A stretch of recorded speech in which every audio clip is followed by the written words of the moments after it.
After its founding in the early part of the 20th century, Springfield Woolen Mill helped save the local economy with the closing of the whiskey distilleries due to Prohibition and fluctuating tobacco prices.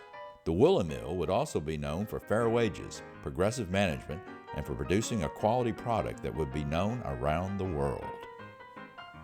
Woolen mills was not an easy operation to do and make money.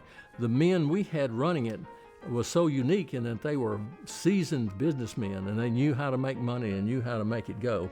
Then in 1920, there's a depression. Not many people know about that because they think of the depression being in 1929, but there was one in 1920. The price of wool dropped. Many mills went out of business. The woolen mill in Springfield did not. They never closed. Now, they did drop down to 3 days a week at one time. They were then buying more wool in Tennessee than anybody else in Tennessee, and eventually became the largest wool manufacturing plant in the United States and in the South. In 1923, they began to buy new machinery because the Depression was over and things were booming.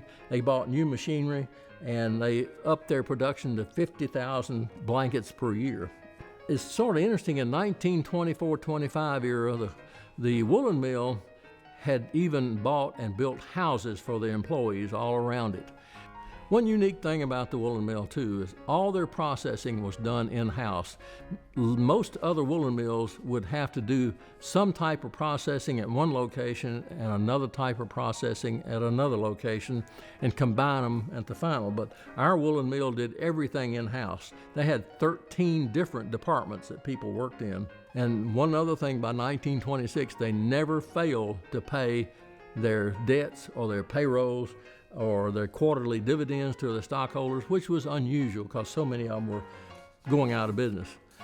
There were three things going on at the time that was making our county and city money, and that was making blankets, tobacco, and the businesses in town. So in the 1920s, the businesses were doing very well, and tobacco was doing very well. Blankets were doing very well. So Springfield began to be well known across the world because they heard of Springfield whiskey, they heard of Springfield blankets, they heard of Springfield tobacco.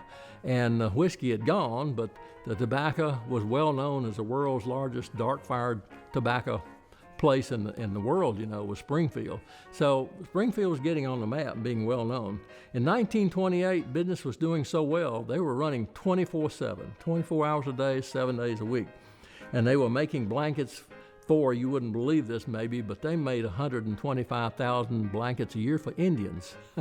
And they made 300,000 blankets for the Army and Navy. They made them for hotels, they made them for apartments, they made them for steamships, they made them for hospitals, state institutions, Pullman railroad cars, and horses.